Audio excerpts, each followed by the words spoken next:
Assalamualaikum warahmatullahi wabarakatuh. Waalaikumsalam warahmatullahi wabarakatuh.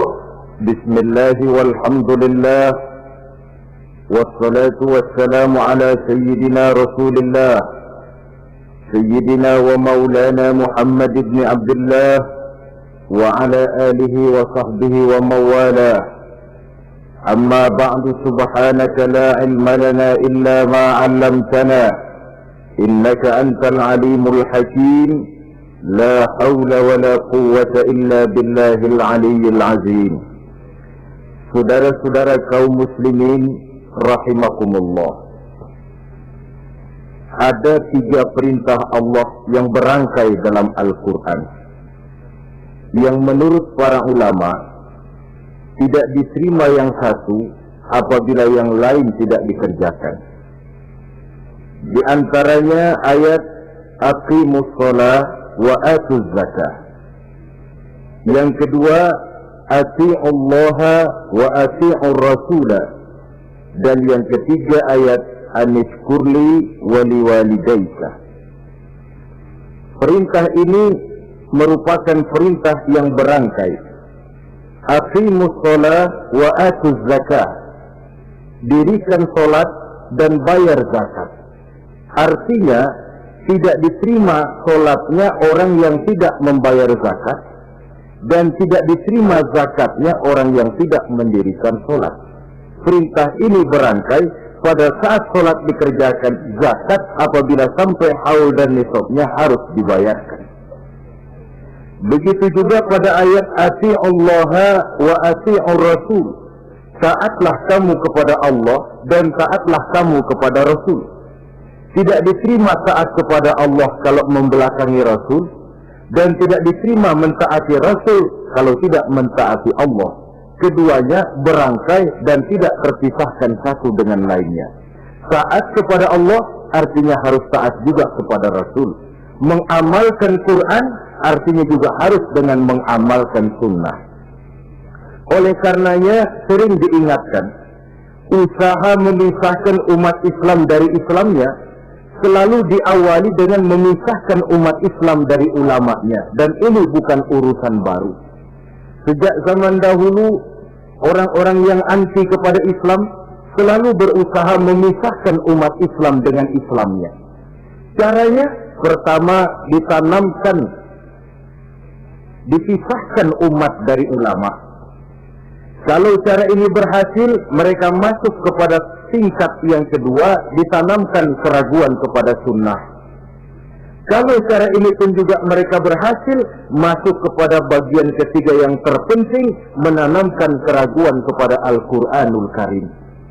Kalau umat sudah meragukan Al-Quranul Karim, maka tidak ada lagi yang bisa diharapkan.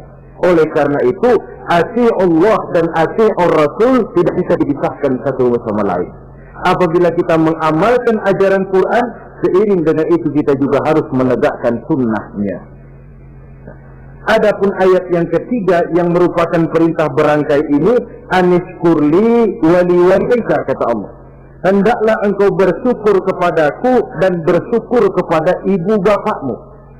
Bersyukur kepada Allah tapi tidak bersyukur kepada ibu bapak tidak diterima. Bersyukur kepada ibu bapak tapi tidak bersyukur kepada Allah juga ditolak. Oleh karenanya keduanya tidak bisa terpisahkan satu sama lain.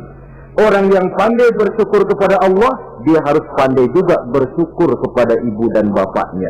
Bersyukur kepada ibu bapak artinya berbakti kepada kedua orang tua kita. Kalau kita perhatikan, dan inilah pokok yang akan kita bicarakan pada pertemuan ini, soal berbakti kepada ibu dan bapak. Kalau kita perhatikan, kedudukan kedua orang tua dalam Al-Quran itu tinggi sekali. Kita baca misalnya dalam surah Al-Isra ayat 23. Di sana menjelaskan, wa qada rabbuka alla ta'budu illa iyyahu wa bil walidaini ihsana. Dan Allah Tuhanmu telah memutuskan, telah menetapkan, jangan kamu menyembah selain daripadanya, dan berbaktilah kepada kedua orang tua. Kita perhatikan tartibul kalimat atau tertib urutan kalimat dalam ayat ini. Pertama, jangan menyembah selain kepada Allah. Yang kedua, berbakti kepada kedua orang tua. Allah, setelah itu kedua orang tua. Begitu tinggi kedudukannya sampai dirangkaikan dengan kewajiban menyembah hanya kepada Allah. Sesudah itu apa? Wabil walidaini ihsana, berbakti, berbuat baik kepada ibu dan bapak.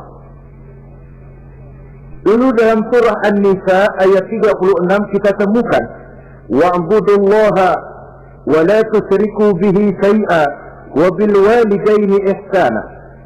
Sembahlah Allah, jangan engkau sekutukan ia dengan sesuatu pun, dan berbuat baiklah kepada kedua orang tuamu. Lagi-lagi di sini perintah bertauhid, perintah menyembah hanya kepada Allah dirangkaikan dengan perintah berbakti kepada kedua orang tua. Dalam kehidupan sehari-hari, biasanya perintah penting lahir pertama, perintah penting kedua lahir pada urutan kedua. Dari segi prioritas kita bisa melihat tingginya kedudukan kedua orang tua kita di dalam kehidupan ini. Lalu orang tua adalah bapak dan ibu. Keduanya mempunyai peranan yang sangat besar sejak lahirnya kita ke alam dunia ini sampai kita meningkat menjadi anak-anak, remaja, dewasa. Bapak misalnya kita lihat sibuk mencari nafkah, ia pergi pagi, pulang sore, peras keringat, banting tulang, karena cita dan harapan agar anaknya kelak hidup lebih baik dari dia sekarang ini. Dan untuk itu dia rela peras keringat, banting tulang. Seolah-olah dia berkata, ayahmu biarlah kaki jadi kepala, kepala jadi kaki, asal kau kelak jadi orang. Yang kadang-kadang setelah kita sang anak ini jadi orang, sering lupa kacang akan kulitnya.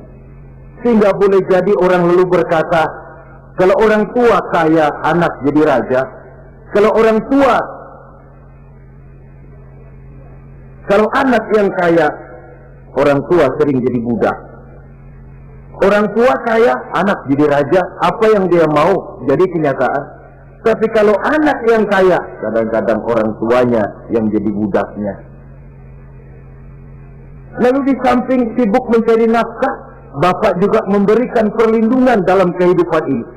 Menjadi simbol wibawa yang pada suatu saat kita akan merasakannya kalau dia sudah tidak ada. Begitu barangkali kecenderungan orang, seperti kata Imam Al-Ghazali, kamu baru merasa pentingnya suatu nikmat kalau dia sudah hilang dari diri kamu. Kita baru terasa pentingnya sehat kalau lagi sakit. Baru tahu pentingnya gigi kalau lagi sakit gigi. Baru tahu pentingnya telinga kalau lagi budak. Tetapi pada saat normal, kita menganggap itu sesuatu yang biasa. Bukankah keberadaan seorang bapak dalam hidup ini, di samping dia pelindung, juga menjadi simbol wibawa dalam kehidupan di masyarakat? Orang sering berkata, gue bukan takut sama lo, gue segan sama orang tua lo. Masih ada yang disegani, masih ada yang dihormati. Pantas saja kalau kita ambil dari sejarah, ketika baginda Rasul ditinggal wafat oleh Khadijah, oleh pamannya Abu Thalib, gangguan kafir Quraisy makin meningkat. Kenapa? Kemarin-marin mereka mau menghadang Nabi, mau menghantam Nabi, masih mandang Khadijah binti Khuwailid, seorang bekas janda bangsawan. Mereka masih memandang Abu Thalib, orang tua yang disegani. Sekarang dua-duanya sudah tidak ada, apalagi yang mau disegani, hantam saja sudah Muhammad. Itu pun dirasakan oleh pribadi Nabi kita. Saudara-saudara kaum muslimin, apalagi yang namanya ibu, dia lebih banyak menangani kita. Pantas kalau Rasul satu saat ditanya orang, ya Rasul, siapa sih yang paling harus saya taati di dunia ini? Ibumu. Lalu siapa lagi ya Rasul? Ibumu. Kemudian setelah itu siapa ya Rasul? Ibumu. Setelah itu siapa ya Rasul? Bapakmu. Ibu, ibu, ibu, baru bapak. 3 berbanding 1. Kenapa harus begitu? Kita lihat. Pertama yang namanya ibu, sejak proses kehamilannya sudah istilah Quran hamalathu wahnan ala wahnin. Dia mengandung kita dalam keberatan yang bertumpuk di atas keberatan, berat kuadrat. Bahkan sebelum itu, sejak ngidam anaknya, ibu kita itu sudah kita siksa. Yang kepengen dimakan, yang bukan-bukan, muntah nggak karu-karuan, keinginan yang tidak musim. Sampai ketika terjadi proses kehamilan, dari hari ke hari hamilnya makin lama, makin berat, makin lama, makin besar. Kemana-mana dibawa, belum pernah ditaruh. Ini berat mau ke pasar, taruh dulu sebentar, tidak. Itu ya, saudara, orang hamil itu ya, saya sendiri alhamdulillah belum pernah hamil. Tapi kalau kira-kira 2 kilo, itu ada itu. Umpama pengen ngerasain, cari kelapa yang beratnya kira-kira 2 kilo, gantung di perut kemana-mana bawa. Apa enak kayak begitu? Kehamilan yang makin lama makin besar, makin lama makin besar. Tidurnya pun sudah serba sulit dan serba salah. Sampai dia kepada saat kelahirannya, saat melahirkannya, berhadapan dengan 2 pilihan. Kalau tidak hidup, mati. Dan seorang suami tidak pernah menghadapi saat-saat kritis macam gitu. Paling-paling waktu istrinya melahirkan, dia cuma nungguin di depan pintu. Bingung, gelisah, tapi masih sempat merokok. Si istri sudah pasrah berhadapan dengan kalau tidak hidup, mati. Saudara hadirin yang saya hormati, dalam pilihan itu dia lahirkan anaknya ke alam ini. Dan maha adil Allah. Andai kata pun seorang perempuan salah dalam perjuangan ketika melahirkan anaknya, dia meninggal, dia mendapat pahala seperti orang yang mati syahid. Sebab orang mati syahid itu ada 3 macam. Ada syahid dunia akhirat. Ini orang yang pergi perang membela agama, niatnya karena Allah, dia gugur di medan perang, syahid dunia akhirat. Tidak usah dimandikan, dikafankan, disolatkan, dikubur dengan pakaian yang dia pakai, yang berlumur darah itu. Yang kedua, ada orang mendapat syahid akhirat. Artinya, mendapat pahala seperti pahalanya orang yang mati syahid. Tetapi jenazahnya tetap wajib diurus seperti biasa. Dimandikan, dikafankan, disolatkan. Hanya pahalanya seperti pahala orang mati syahid. Siapa mereka? Al-Gharib. Orang yang mati tenggelam, kelelep di kali, itu mati syahid, syahid akhirat. Apalagi sahibul hadmi, orang yang tertimpa benda keras secara mendadak, mati syahid, syahid akhirat. Di dunia tetap wajib diurus seperti biasa.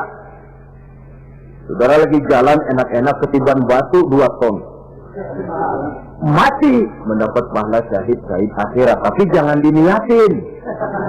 Kalau dilihatin, saya mah pilih kelelep aja dah.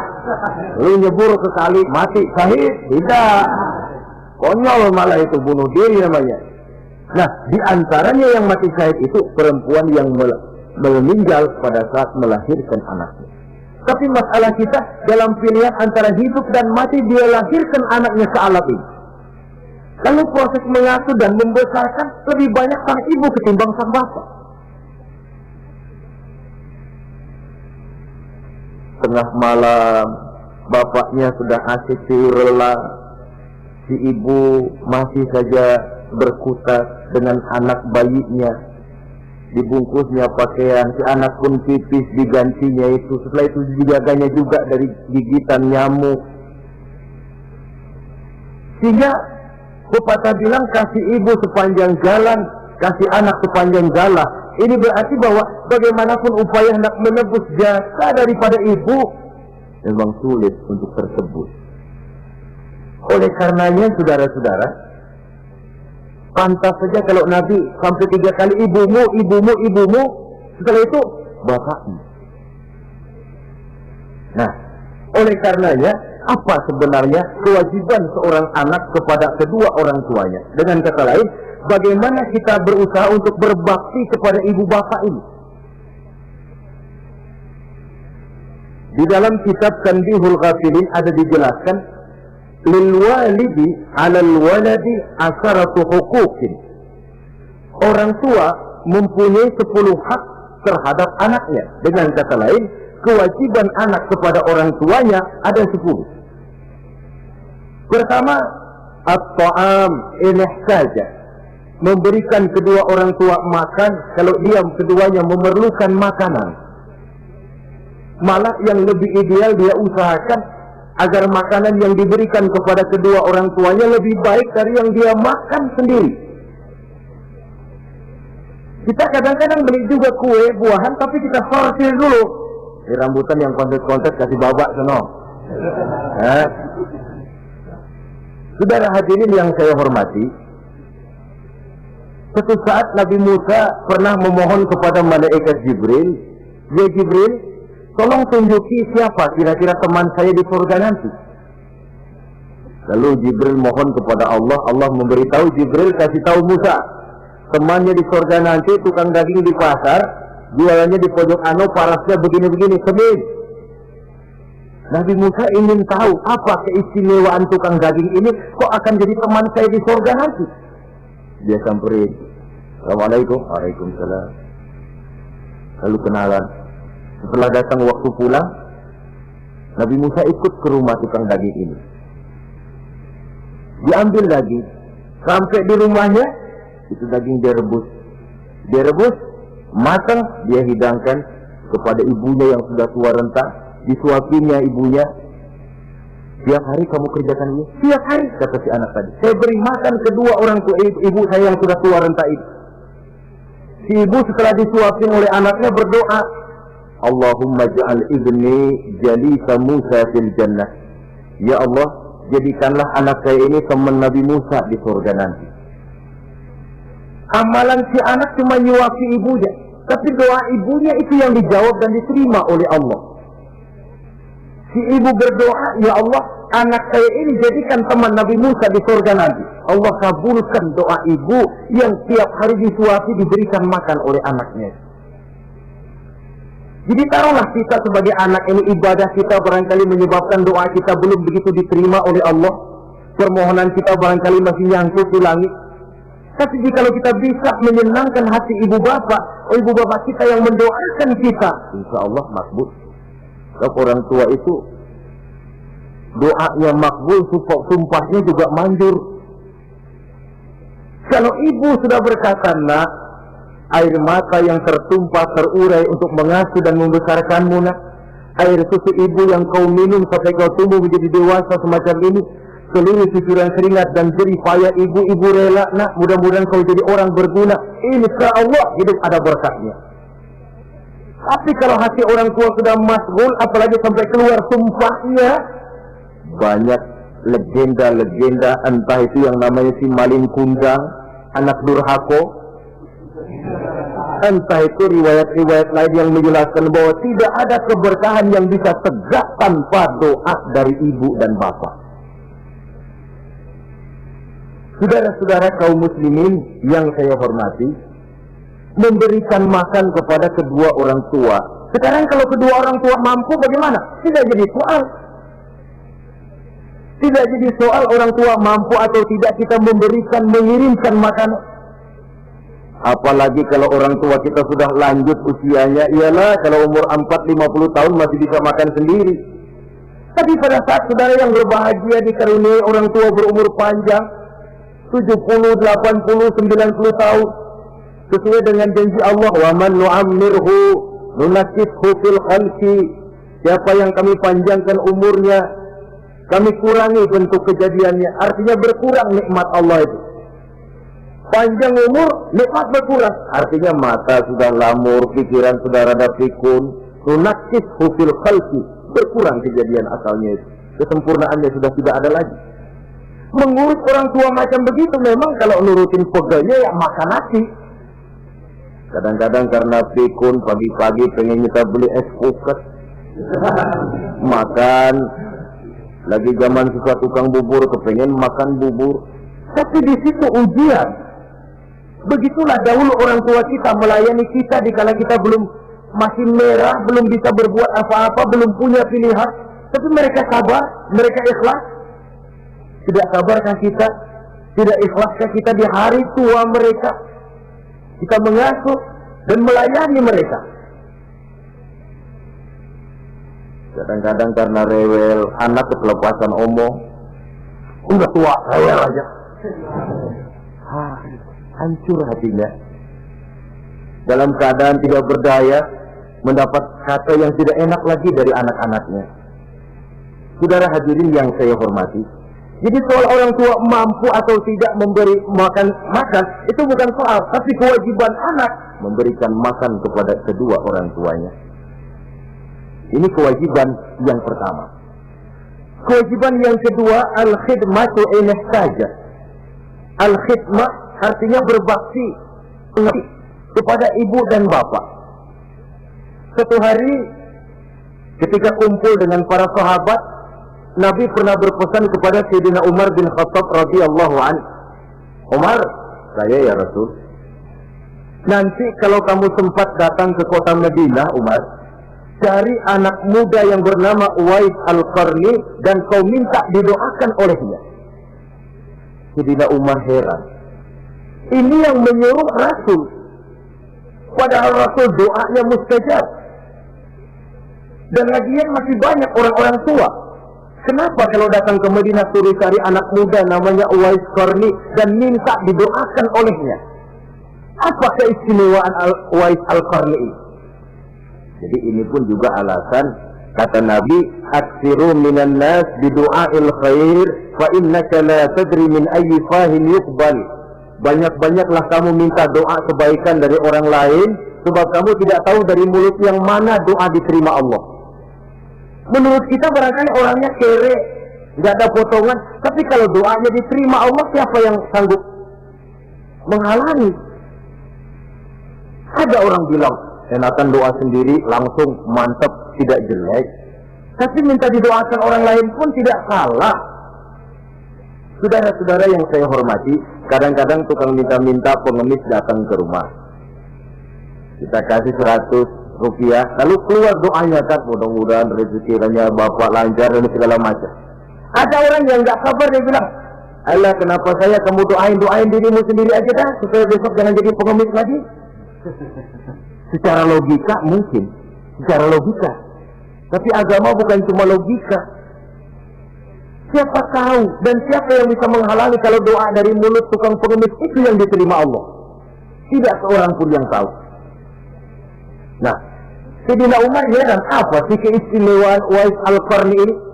Ketika beliau ke Madinah diselidiki, apa keistimewaan si Uwais ini? Masih muda, tapi saya oleh Nabi disuruh temui dan minta didoakan olehnya. Nah, jadi dalam pandangan Allah itu ya enggak ngurus tuanya. Yang afdal itu yang tua dan banyak ibadahnya, dekat dengan Allah. Tapi kalau tuanya cuma kejemur, ya mending yang muda dan banyak ibadahnya. Uwais Al-Qarni ini contoh. Apa ibadah Uwais Al-Qarni? Ternyata dia seorang anak yang sangat berbakti kepada ibunya. Ayahnya sudah meninggal. Dia pernah menggendong ibunya dari Madinah ke Mekah cuma untuk bikin haji dan untuk bertemu dengan Rasul. Sayang, tidak sempat bertemu dengan Rasul. Menggendong ibu dari Madinah ke Mekah itu kira-kira 465 kilo ya. Jakarta Semarang. Digendong ibunya. Kita kadang-kadang ibu kita ini sudah sakit payah, mau ke dokter saja masih manggil orang, tolongin mak gono, masih minta tolongin. Berat kita. Uwais Al-Qarni menggendong ibunya cuma untuk menunaikan ibadah haji dan bertemu dengan Rasul. Rupanya karomahnya itu muncul karena dia merupakan anak yang sangat bakti kepada ibunya. Jadi Allah memberikan karomah itu ya, ada yang karena orang rajin tahajud, ada yang karena tangannya pemurah, dermawan, ada yang karena sangat berbakti kepada kedua orang tuanya, ada yang karena rajin baca Quran, ada yang karena rajin melaksanakan puasa sunnah. Timbul karomahnya, keistimewaan yang diberikan Allah kepadanya. Jadi bakti kepada ibu dan bapak mendatangkan karomah, keistimewaan yang diberikan Allah kepada kita. Kayak Uwais Al-Qarni ini, kalau dilihat dari segi ibadah, dia masih muda, tentu lebih banyak ibadahnya macam Umar bin Khattab. Tapi karena baktinya kepada ibunya, sampai Nabi pesan Sayyidina Umar, kalau kau sempat ke Madinah, cari anak muda bernama Uwais Al-Qarni, minta didoakan olehnya. Artinya doanya dikabul oleh Allah Subhanahu wa ta'ala. Saudara-saudara kaum muslimin yang berbahagia, kewajiban yang ketiga, al-ijabatu in da'a, menjawab, memenuhi panggilan orang tua apabila keduanya memanggilmu. Menjawab panggilan kedua orang tua. Dan cara menjawab ini pun Al-Quran memberikan tuntunan etiknya. Wala taqul lahuma uffin, jangan kepada kedua orang tuamu ngomong uff, uff, hus, oi. Itu dianggap kurang etis. Saudara hadirin yang saya muliakan, menjawab panggilan orang tua merupakan kewajiban anak dan merupakan hak dari orang tuanya. Dia berhak untuk dijawab panggilannya dan anak berkewajiban untuk menjawab panggilan orang tuanya. Mari kita ikuti satu riwayat bahwa ada seorang anak muda yang soleh, tekun melaksanakan ibadah, namanya Jurayj. Satu hari Jurayj ini sedang sholat sunnah. Ketika dia sedang sholat itu, ibunya manggil, Jurayj, kan? Jurayj, sini sebentar. Ibunya rupanya tidak tahu kalau Jurayj sedang sholat. Mendengar panggilan ibunya, Jurayj bimbang dalam hati. Allahumma ummi am sholati. Ya Allah, sembahyang saya terusin atau panggilan ibu yang saya jawab? Saya sholat sunnah, tapi menjawab panggilan ibu wajib. Mana ini? Bimbang. Dia, ibunya manggil lagi, Jurayj ta'ali, Jurayj sini. Makin bimbang. Allahumma ummi am sholati. Ya Allah, yang mana? Sholat terus atau menjawab panggilan ibu? Rupanya dia pilih sholat terus, saudara-saudara. Dia tidak jawab panggilan ibunya.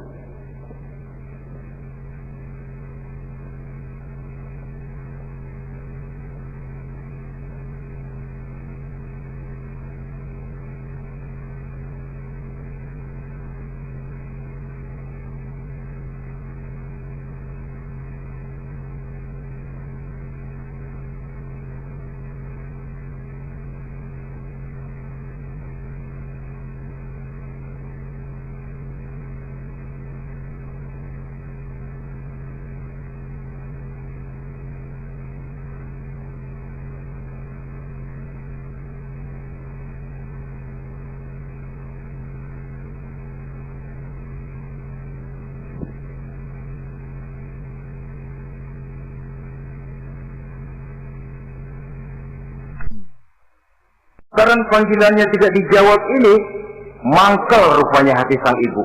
Ya Allah, Jurayj ini, saya lahirkan dia antara pilihan hidup dan mati. Saya asuh dan saya besarkan dia. Cuma saya panggil tidak mau menjawab, sakit hati saya. Keluar katanya, ya Allah, jangan mati Jurayj sebelum dia bertemu orang jahat. Nah, berlalulah riwayat ini. Hari berganti hari, bertukar minggu pergi, datanglah bulan. Kesolehan anak muda yang bernama Jurayj ini terkenal ke seluruh kampung. Dan biasa, kalau ada orang yang soleh, apalagi dia masih muda, yang usil banyak. Dan yang usil ini selalu berusaha mencari jalan bagaimana menghancurkan Jurayj ini. Saudara hadirin yang saya hormati, Akhirnya mereka begini aja. Juraiz kan masih muda. Kita goda pakai harta. Tidak mungkin. Juraiz itu bukan orang yang mata duitan, dia tidak akan luluh oleh harta. Kita tawarkan kedudukan, juga tidak bisa. Begini saja. Dia kan masih muda tuh. Iya. Umpamin perempuan aja dah. Kirim cewek yang rada kece.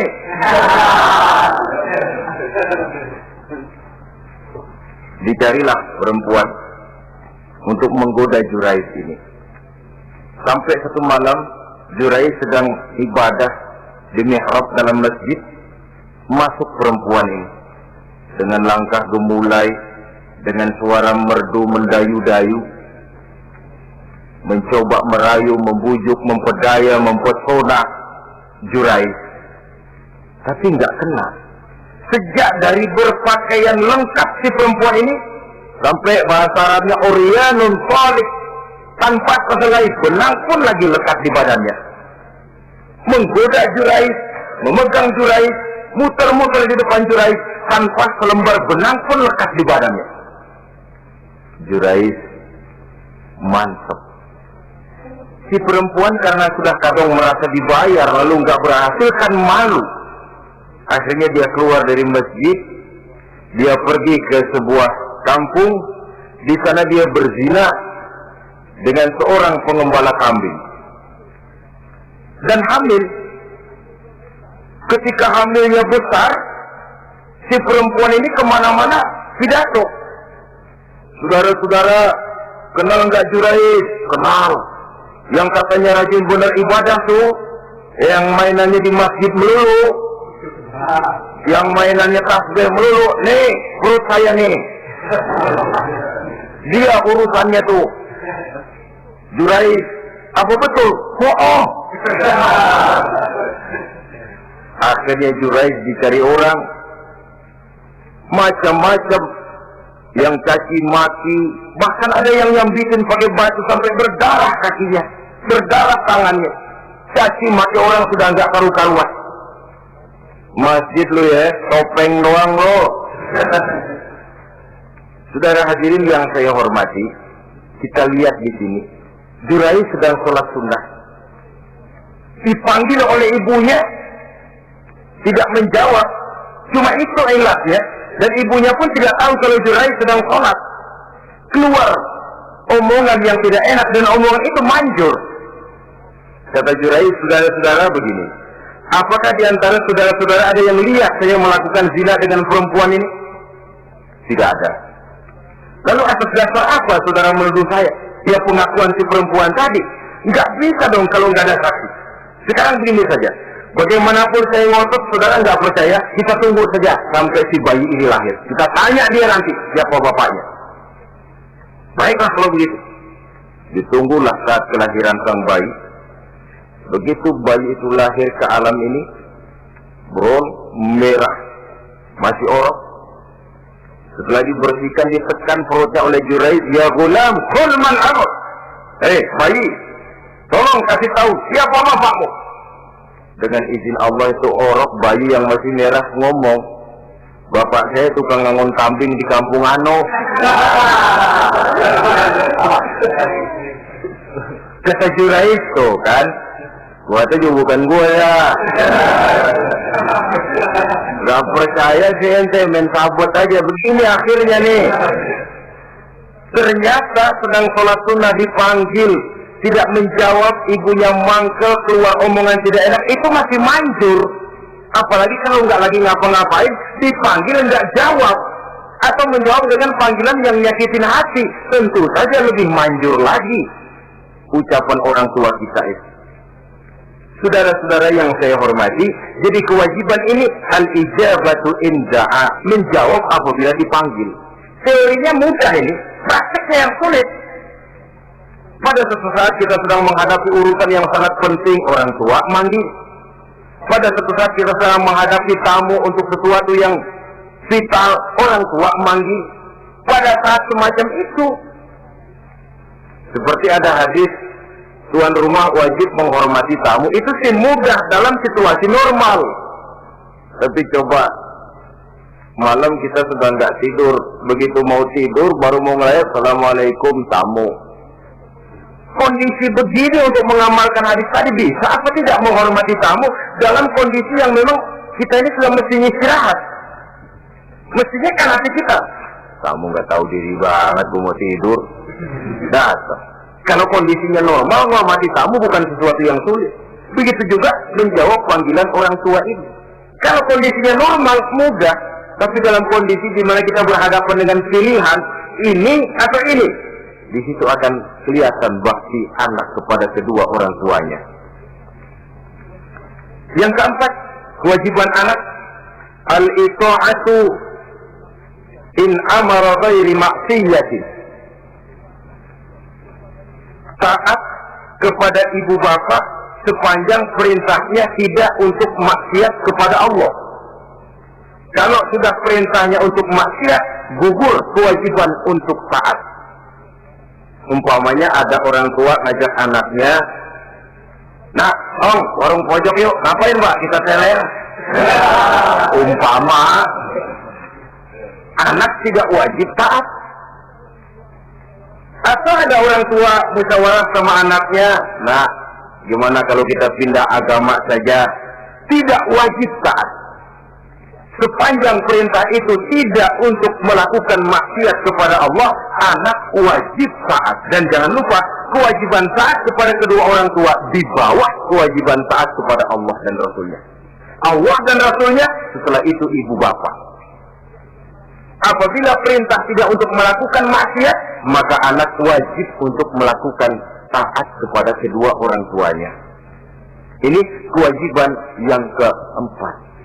Apatah lagi kalau cuma sekedar diperintah ngaji, diperintah sekolah, diperintah melakukan membantu pekerjaan yang ada di rumah. Itu sudah perintah yang di samping bermanfaat buat keluarga, juga menyangkut hari depan kita sendiri sebagai anak. Kadang-kadang memang kita mengukur dari sudut kepentingan kita tanpa melihat jauh ke depan. Misalnya, ada anak pulang sekolah langsung ambil layangan sama benang berangkat ke lapangan. Orang tua karena melihat jauh ke depan, anak ini lelahnya belum hilang. Dipanggil, "Nak, pulang nak, jangan main layangan. Sini dulu kau istirahat, makan, sholat, tidur siang nak. Nanti bangun tidur barulah main." Si anak mungkin hatinya ngedumel, "Bapak, orang main layangan aja dilarang." Ini kesan yang timbul. Orang main layangan saja kok dilarang. Padahal larangan ini adalah untuk kemanfaatan dan kemaslahatan si anak itu sendiri. Tapi anak tidak mau mengerti, yang dia tahu, dia dilarang main layangan. Itu cuma karena pandangannya yang tidak jauh menerawang ke depan. Pepatah bilang, sekejam-kejamnya macan tidak ada yang makan anaknya sendiri. Artinya, bagaimanapun kondisinya, orang tua itu tidak ada yang akan sampai untuk menyengsarakan anaknya. Saudara-saudara kaum muslimin rahimakumullah. Jadi yang keempat, kewajiban untuk taat sepanjang tidak melakukan maksiat kepada Allah Subhanahu wa taala. Yang kelima, at-takallum ma'ahu bil-lin. Apabila bercakap-cakap dengan kedua orang tua, hendaklah dengan tutur kata yang lemah lembut. Wala tanharhuma wala taqul lahumā uffin wa qul lahumā qawlan karīmā. Jangan membentak, jangan uff saja, hus saja, itu sudah tercela dan tidak boleh menurut ajaran agama. Apatah lagi sampai membentak, maaf, apalagi sampai melakukan tindakan kekerasan. Menendang orang tua, na'udzubillah, summa na'udzubillah. Memukul orang tua sendiri, Allah karim. Orang tua yang menyebabkan secara zahir keberadaan dia ke alam ini, sampai hati ditendang, dipukul, dibangsat-bangsati. Tidak ada kedurhakaan yang lebih berat selain daripada kedurhakaan kepada kedua orang tua sesudah orang menyekutukan Allah. Sehingga pantas kalau Nabi memberikan vonis, ridullah fi ridul walidain wa suhtullah fi suhtul walidain.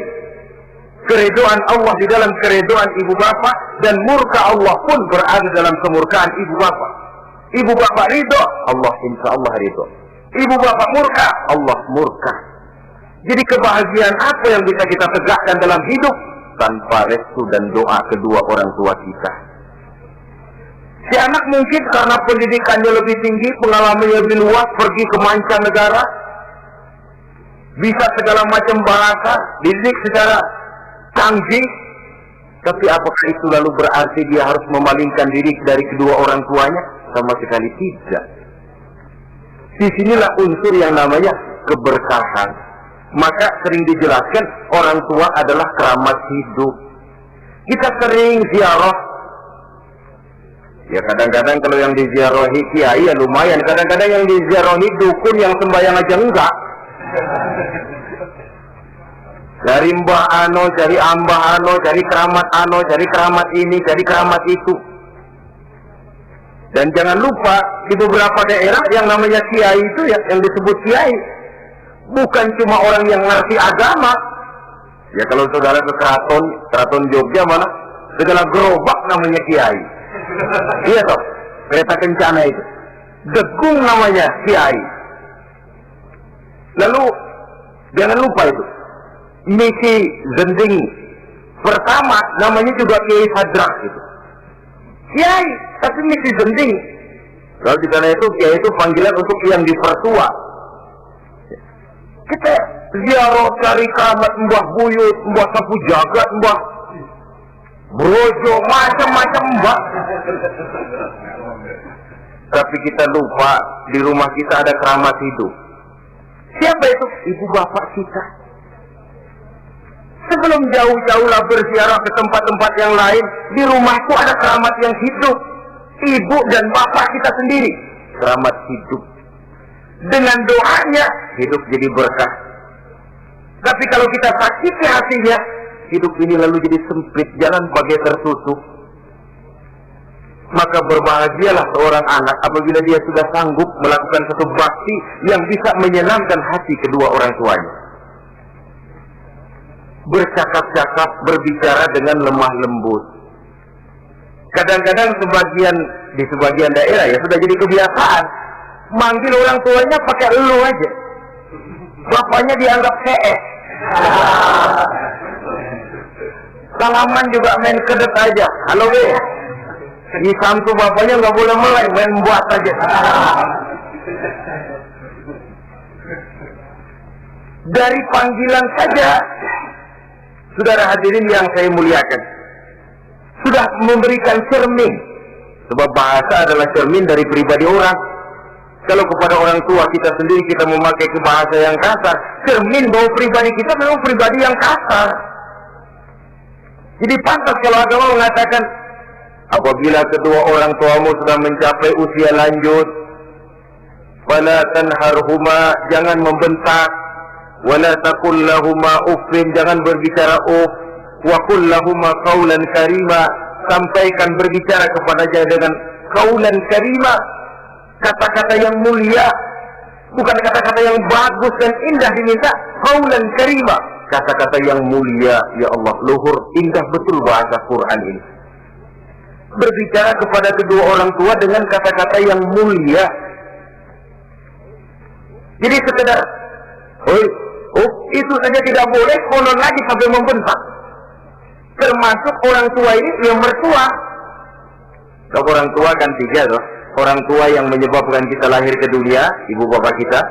Orang tua yang mempercayakan anaknya kepada kita, mertua kita. Dan orang tua yang mendidik kita, guru kita. Ketiganya berfungsi orang tua. Kewajiban ini juga berlaku. So, mertua kan cuma sekedar istilah. Pada hakikatnya dia adalah orang tua kita juga. Jangan lalu berbeda karena cuma dia bapaknya istri kita. Sama saja.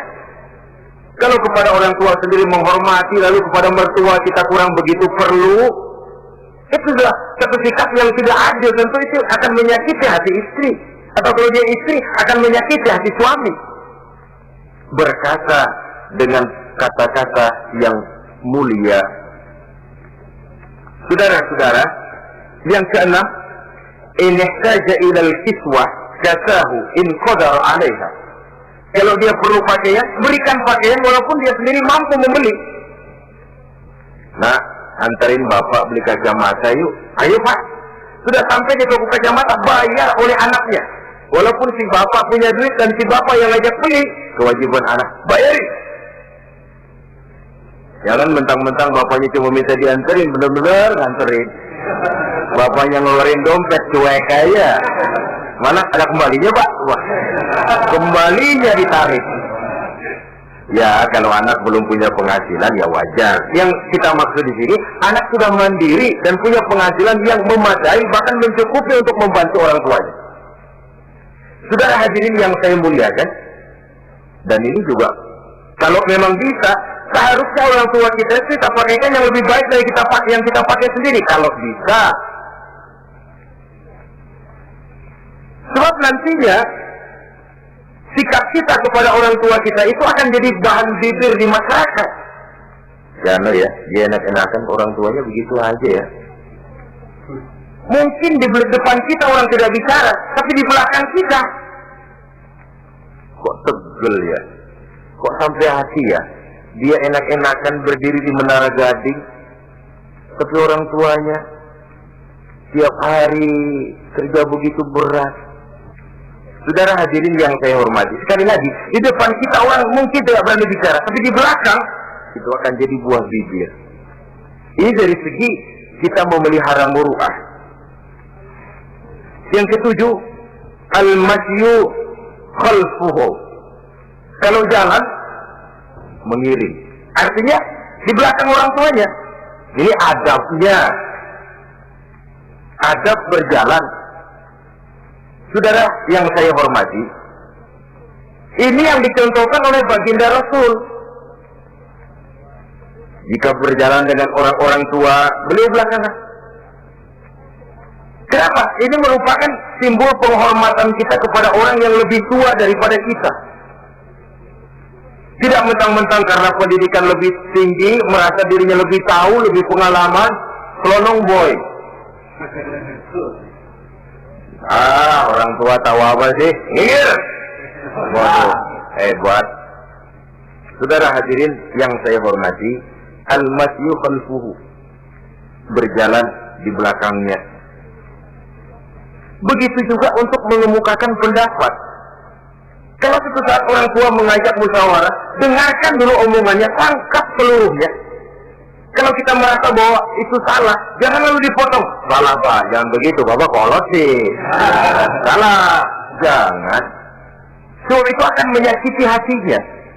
Kalau hatinya terluka, itu sudah merupakan suatu dosa, melukai hati kedua orang tua. Kalau toh dianggap kita diminta mengemukakan pendapat, kemukakan pendapat itu. Kalau menurut saya sih begini.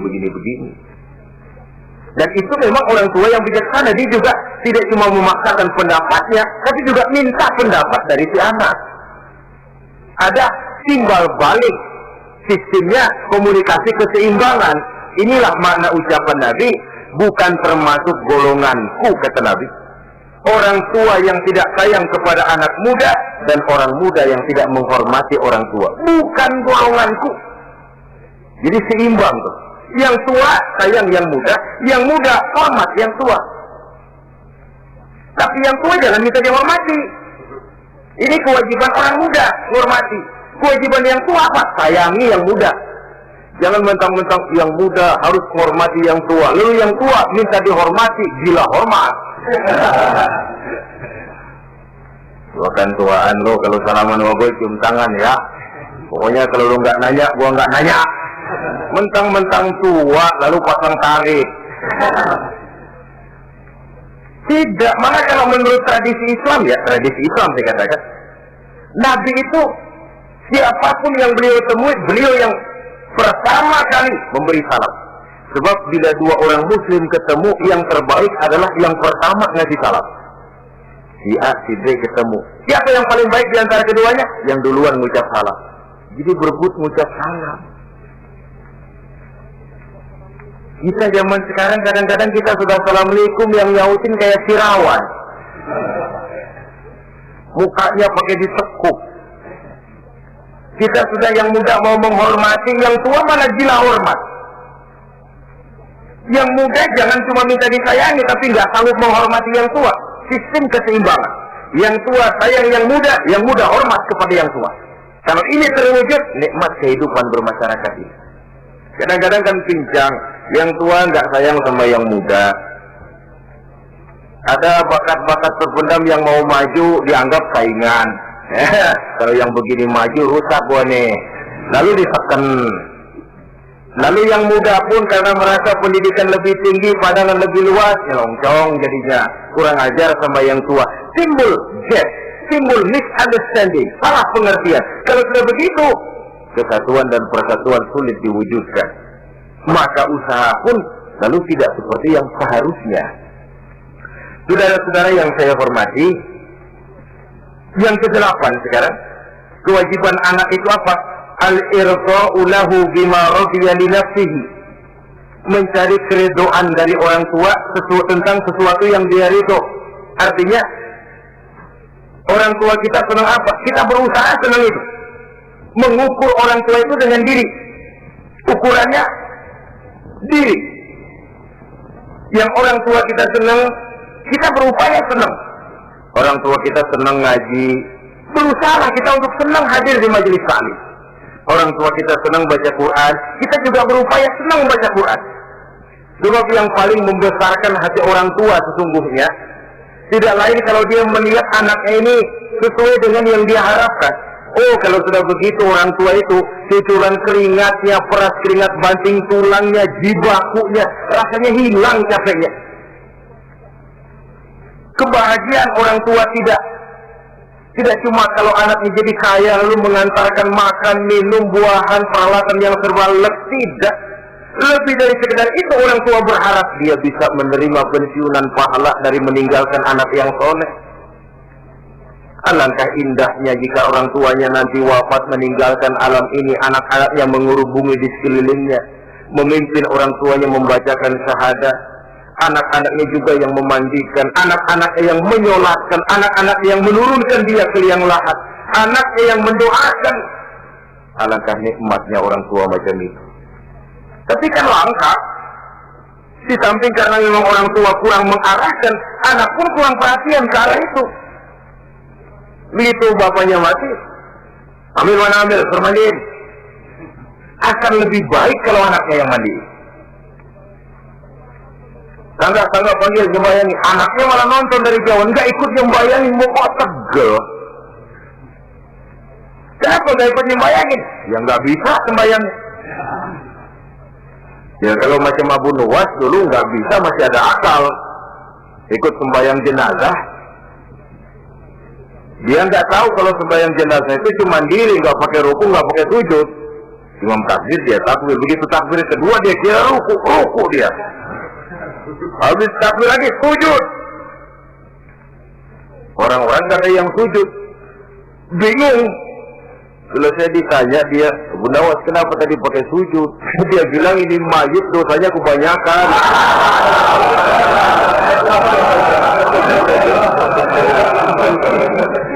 Jadi kalau nggak pakai sujud dosanya nggak diterima katanya. Dosanya nggak diampuni kalau nggak pakai sujud. Makanya saya pakai sujud. Itu sih akal-akalan. Jawaban orang kepepet namanya.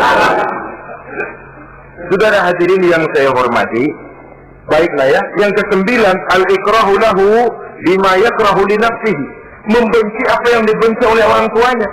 Orang tua kita enggak senang judi, jangan dekati judi. Orang tua kita enggak suka minuman keras, jangan cekek botol. Orang tua kita enggak senang kalau kita pulang sampai pagi misalnya, jangan pulang pagi. Orang tua kita enggak senang kita hanyut dalam arus pergaulan bebas, batasi pergaulan untuk menjaga hatinya. Kalau kita senang, tapi di depan orang tua kita harus berusaha menjaga hati kedua orang tua kita. Ini tidak berarti bahwa di depan orang tua baik lalu di belakang orang tua merdeka. Kalau di depan orang tua mah kalem, begitu orang tua hilang merdeka, lalu berbuat semau-maunya, tentu tidak. Lalu yang ke-10, ad-du'a lahu bil maghfiratul lama ka'ali nafsihi, mendoakan kedua orang tuanya tiap kali dia mendoakan dirinya. Ya, kewajiban anak tidak lupa tiap kali berdoa untuk dirinya, orang tuanya disertakan. Rabbighfirli wa liwalidayya, ampuni saya dan ampuni dosa ibu bapak saya. Pak, itu kalau orang tua masih hidup, ya. Sekarang kalau orang tua sudah meninggal, bagaimana berbaktinya? Gampang. Pertama, antasila akrabaihima, bersilaturahmi dengan kerabat yang ditinggalkan oleh orang tuanya. Jadi jangan setelah orang tua mati lalu kehabisan obor. Orang tuanya kita senang, anaknya kita benci, sama aja ngebenciin orang tuanya. Kan sering kejadian begitu. Cuma orang tuanya masih hidup, kawan medok, kawan lengket, orang tuanya udah mati, turunannya malah dimusuhin. Itu juga nyakitin orang yang sudah meninggal. Bersilaturahmi dengan kerabat yang ditinggalkan. Yang kedua, kalau orang tua sudah meninggal, cara berbuat baiknya bagaimana? Antastaghfirulahuma wa tad'u lahuma,